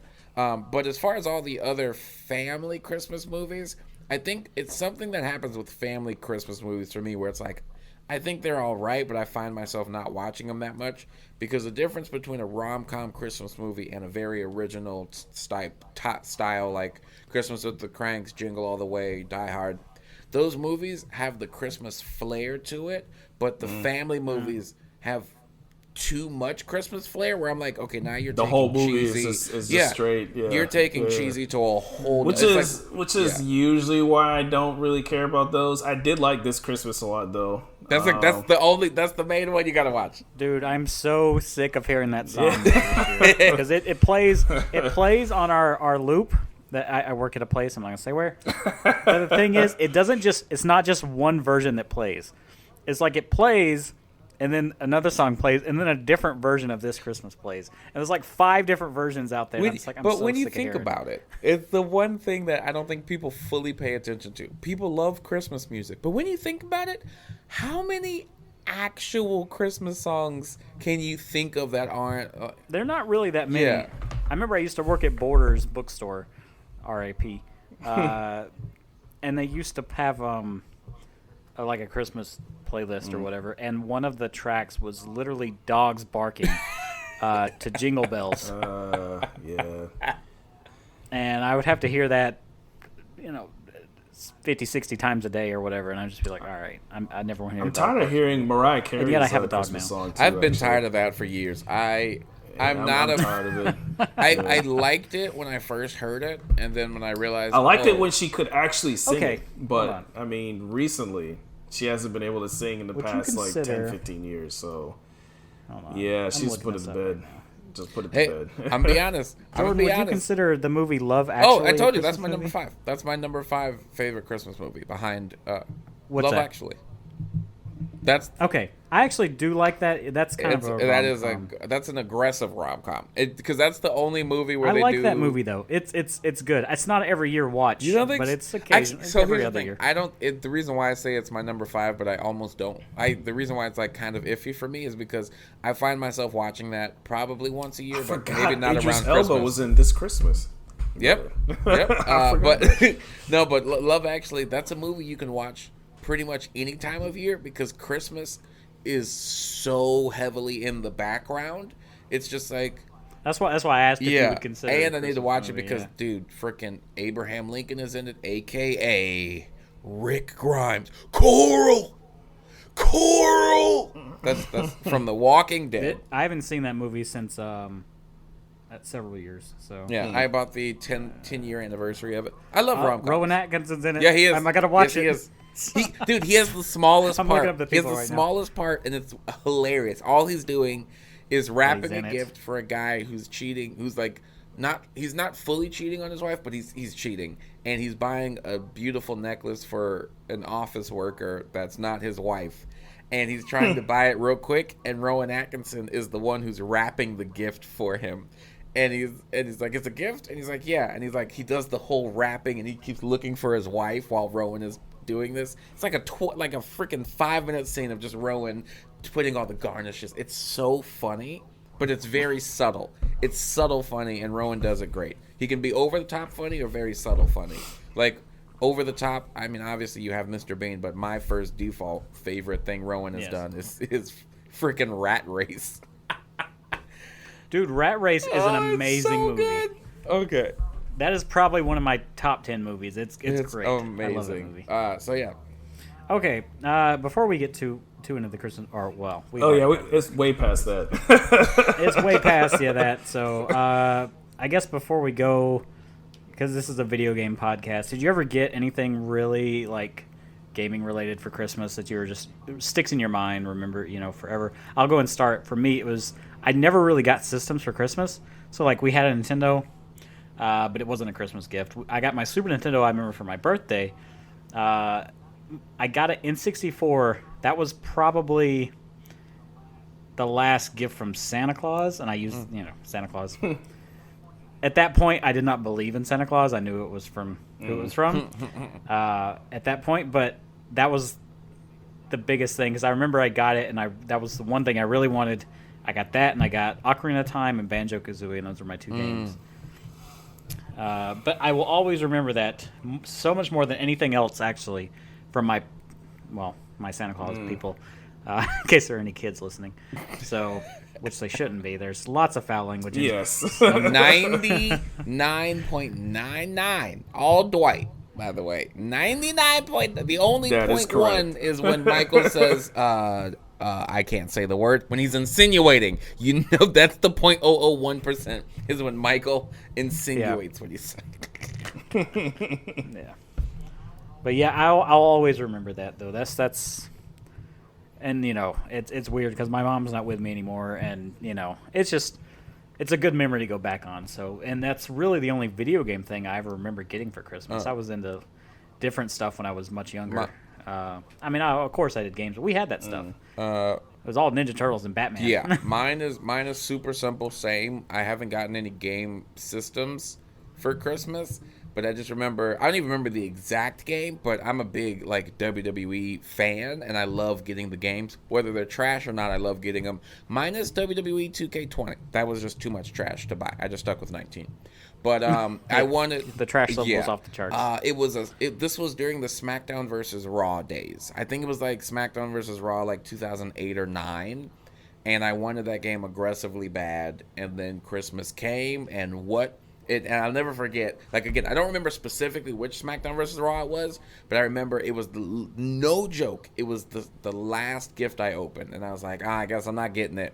And this big old shoebox it's like a shoebox size wrapped gift, and I open it, and inside the shoebox was SmackDown versus Raw. My mom hid it beautifully. I freaking jumped for joy. They never saw me for the rest of that day. So, yeah, she wrapped it in the shoebox. The classic.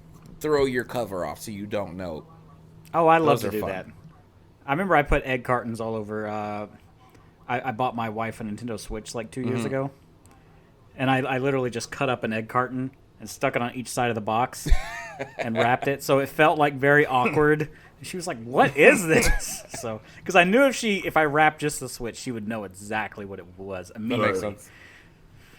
That's I don't think I've really. There's only... You ever get any games for Christmas or anything? Not really. Well, I mean, stuff, but not games. Just count the Xbox as your Christmas gift. Say the Xbox. I've always... Yeah, I've always been about buying stuff for myself. I think when I was growing up, we had a Genesis, but my dad had the Genesis from, when he was in Germany. And then from the Genesis...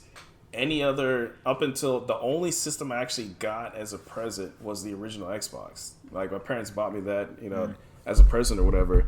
And my mom was mad when I actually traded that in to get a 360. She's like, why'd you sell it? It's like, so I could get a 360. It's like, but we got that to you, as a gift. I'm like, bruh, it's a 360. Yeah, there are certain things that are, it's it's not sentimental. Yeah, it's not so like it's like a blanket that was quilted by my grandma or something like that, And I'm just like, it's an Xbox. Quilt of that Xbox. The original Xbox is the size of a quilt, though. Yeah. That's for sure.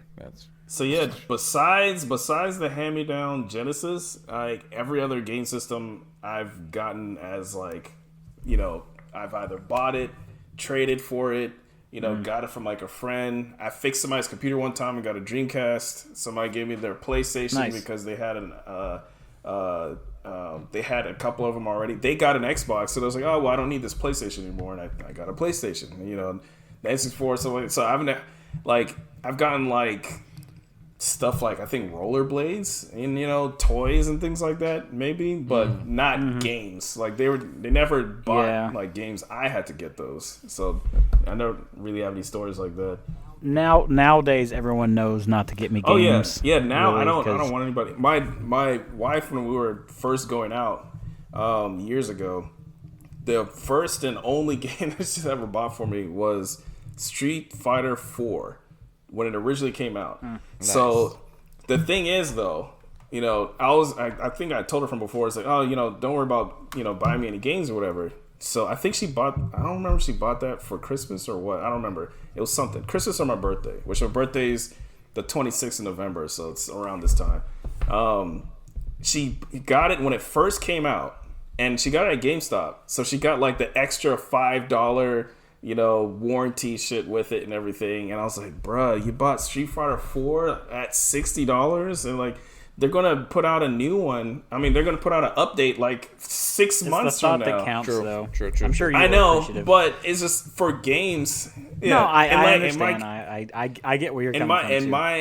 In my mind, it's just like you do that kind of thing for like, for like stuff like I don't know, material things, or like clothes or like an instrument or toys and things. But when you talk about like games, I'm looking for a deal. So I'm not trying to I'm not trying to get this as a gift unless it's some super exclusive thing that they don't really say. But don't buy me Call of Duty as a gift, because I'm gonna like laugh in your face.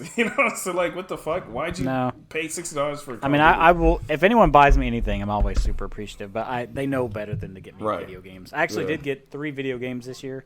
I've already opened. Me and my wife already did Christmas. Like we do ours early with friends. Yeah, that's kind of why I got 3 old Avatar games. Yeah. Like Avatar: The Last Airbender games. Yeah. Wait. Because she knew I was looking for them, and she know I don't have them. So, I got her Dot Hack Part 4 Quarantine on PS2. I would tell you when I got mine. If but it's something like hard to find or exclusive or whatever, definitely. But usually though, and I got her that. Just give me a gift card and I'll know what I want. So I bought her 13 Sentinels as well when that was on sale. Yeah, so. I also got that when it was on sale. Still haven't opened it yet. I know you did. That's why I didn't bring it up last. I was like, if she listens to the episode, she's gonna know I bought it for her too. So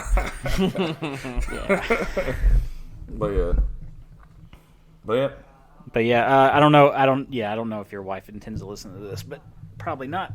So I'm saying I can't say what I got her because she could be.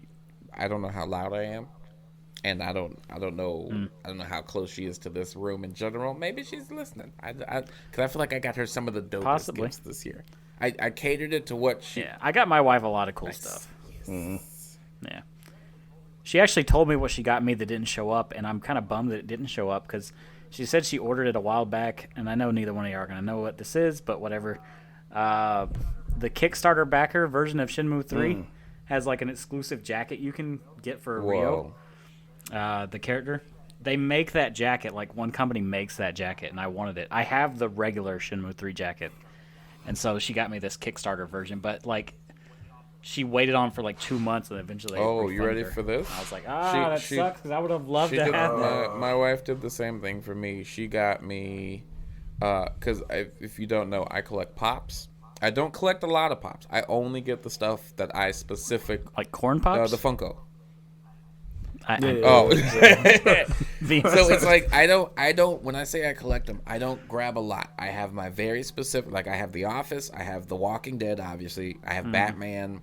And then I have like a couple miscellaneous, but like I have Austin Powers and Dr. Evil, and I have John Wick. I have the one that Victor gave me. That's the one I own. And then I have the pop that started it all for me was a Batman pop. But in general, I love pops, and I had a whole thing of like, dude, I want to be a pop one day.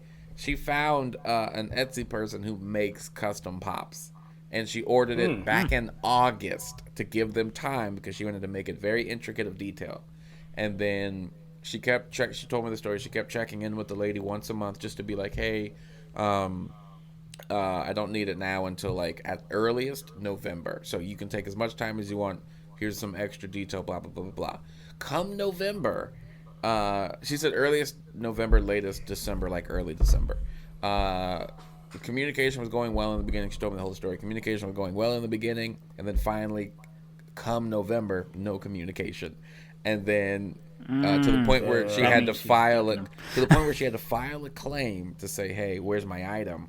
And then next thing you know, the next thing she got, the item was canceled. She looked up reviews, and the reviews are very 50-50. 50% say, "Hey, my item was great, got what I wanted." The other 50% is like, communication was bad, doesn't look good, never got my item. And it's just like, so it sounds like. Seems like if she does work, it's like it's good. But if she's not feeling it, you know, it's a crapshoot if you're gonna get it. Yeah, so it's like that's crazy. But yeah, she got her full refund, and that was. I made a custom Victor pop one time. Actually, I think that's the only custom one I did. I made him one. Wow, that's dope. You still talk with Victor? That's so random, but I do not actually talk with Victor. I don't have any beef with him or anything. It's just like,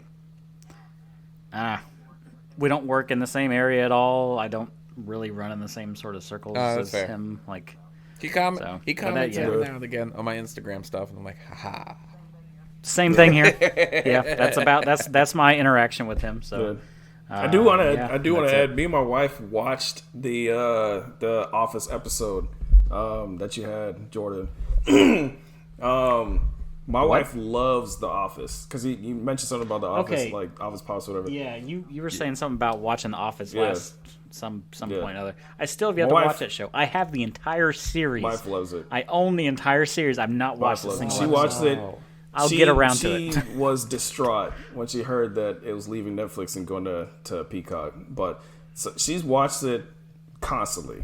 And if you just have something running in the background, if she's cleaning, Office is going. She's fucking taking a shower, Office is going. She's cooking, The Office is going. It's just like it's just cycling through. I will say, I just made a skit about it, and I'm very proud of this skit. I just did a sketch about Netflix. So Netflix is upset because I've been the biggest proponent of Disney Plus is about to freaking own the streaming world. So I made a sketch of it of like Netflix is on the phone like calling NBC like, hey, can we keep The Office? And NBC's like, no, we're taking it to Peacock. And then they're like, well, you're trash. Actually, I saw that. And then, like that crap. I'm just like, dude, Disney Plus is finally going to get all its money's worth. But I do think in the process of all this, I don't think The Office is going to be watched as much. Unless, because like I bought it for last Christmas. I asked my mom was like, what do you want for Christmas? I was like, Netflix said something about The Office is going to go soon. So can you just get me The Office? So I have The Office. But the fact that it's going to be leaving Netflix, I don't think The Office is going to be watched as much. And Peacock is free. There's a free version of it. So it's either Netflix is going to put, or not Netflix, either Peacock is going to put The Office on the free version, which they're not. They're going to try to sucker you in. And they're going to put you on the paid subscription. Because they have a little bit of SNL on the free version. They got to keep give you a reason to pay They don't have a reason. That's why Peacock is the biggest. That's why Hulu has Animaniacs now. They're trying to get people in, So they have me. I have Sprint though, so it's free. Yeah, I mean, I would have it regardless because there's a lot of anime on Hulu, and I do like the fact that they put a lot of movies up. It's a good way to watch Family Guy and a lot of other things. I love plus that Disney Plus bundle. It's Disney like a Plus and then HBO Max. In that order, that's who's dominating. I need to. I don't have my own HBO Max, but I have options to watch it. Yeah, I have The Office from on Vudu a year or so ago. Gotcha. It was supposed to be $100. It was $10. What? They forgot to put a 9 in there. So I bought it. I definitely would have. I would have jumped on that too because she. So I was loves that I did the shit. same thing with Breaking Bad. Breaking Bad was digital for $10. It was supposed to be $100. Yeah, see, I would have definitely jumped on that because I'm not really. I mean, I could buy like a box set, but I really don't want to because it's not very practical. I prefer to have long form shows like that. I prefer to have digital. It's not practical. I know she's not going to be mess around with these fucking DVDs and shit that way. In the laptop sitting in the bathroom. One of the great shows of all time, Murder, She Wrote. I have. First of all, how are you going to say that, but then not say Breaking Bad, one of the greatest shows of all time? It is a greatest. If you look up I love Breaking top Bad. 10 greatest shows ever, Breaking Bad is always in the top 3. Breaking Bad is fantastic. Yeah, I'll it's a give you good that. show. But yeah, so I'm just saying, Murder She Wrote, Angela underrated, Lansbury, good stuff. Highlander, same aka way. Mrs. Potts, So good. in Beauty and the Beast, is the lead you in go. Murder She Wrote. Which, because I worked at Universal Studios, we have Cabot Cove over there. Just wanted to throw that out there. Yeah, Cabot. Really? You know where? Interesting. Have you been to Universal Studios Hollywood? But I've do not. you know about during the tram? There's a part where you get to go through Jaws. I know Either way, nothing about there's a any of part that. where you go through like a part of Jaws, but in reality, what's back there is Cabot Cove from Murder She Wrote. Oh, that's awesome. I'd be like, can I get out of the tram and just go wander around, please? Okay. So I want to make sure I got this right. We did a full podcast with. This is a Christmas episode. A very full and podcast. only 20 minutes of this dealt with Christmas, and then somehow the last words that were said were It's Murder fine. She Wrote. We gotta I work want on you to think about that. All gaming, We gotta work 20 on our minutes brevity. Christmas. Final word before the closing was Murder She Wrote. Yeah. That's hilarious. It's really. I mean, I understand the main source of it is video gaming, and it's like, I mean, what stories can you really tell about? Ooh, what's your favorite Christmas video game? Yeah, Yeah, there's like 2 I can think of, and those aren't really all that Yeah. big of a deal. So, actually 3. Shoot. I'm thinking of 3. I'm not going to say them because we're just going Yeah, to we- keep going. We're going to keep going. We got to wrap it up somewhere to save for next year. We're going to save those 3 for next year if I can remember them all, and the podcast is still going next year. So I'm sure it will be. I think we're doing pretty good. great, and you're having Except fun. for this 2-hour-long episode, which is killing me here. I said we were going to do it short, and we didn't. But Jordan, where can they find you? Where can We're listeners going find you? Instagram and YouTube. Same handle for everything. LOL Jordan Conley. If you just type in LOL Jordan, the system will do the rest. I got a lot of new sketches coming out. The latest sketch that will be coming out is when a friend gets you gifts and you feel obligated to get them one. So that's one, because it's the whole idea of like someone gets you a gift and now you're freaking out. It's like, dude, now I gotta get you a gift, and that's the number one anxiety-inducing thing ever. Oh, yeah. Okay, let me go see if Ross has some shirts or something. So it's like yeah. And then your podcast is on iTunes. Oh no, only? podcast is almost on everything, just not on SoundCloud. I have to figure that out. I mean, I'm sure it's not hard, but it's Okay. on iTunes, Spotify, and then there's another thing. I just say iTunes and Spotify. If you look up Grown and Nerdy Podcast, Boom. you'll be able to find him. Is what we're getting in. I'm working on it. As far as our podcast, we're on YouTube. Welcome to the Game Room is the name of the podcast. I'm sure you've been listening to it, or you just Just stumbled had it on by accident. Stumbled across. accidentally clicked. We're on iTunes, YouTube, and we actually are on SoundCloud because that's our host. Nice. Libsyn, very nice. that's my host. But, there we go, Libsyn. I was like, there's something else I'm on. And we are on Twitter as a podcast. I'm going to try to put some stuff up there. I did put something up today. I didn't put our backgrounds up like I've been talking about forever, but I'll get to Gotcha. it. We're on Gameroom Pod. Gameroom Pod on Twitter.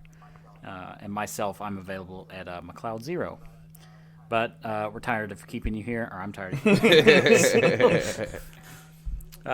We will see you in 2 weeks. That will be right at the beginning of the year, and we'll have a Game of the Year episode. Yep. Does that sound good? We're gonna do Ooh. that. So, I'm Michael McLeod. We're Dwight Yep. Robinson. Say All goodbye. right. And Jordan Conley. Always a pleasure to have you. Oh, You're so welcome fun. back anytime. I'm coming back so we can talk about claws. Absolutely. Next Christmas. Goodbye, everybody. All right, then.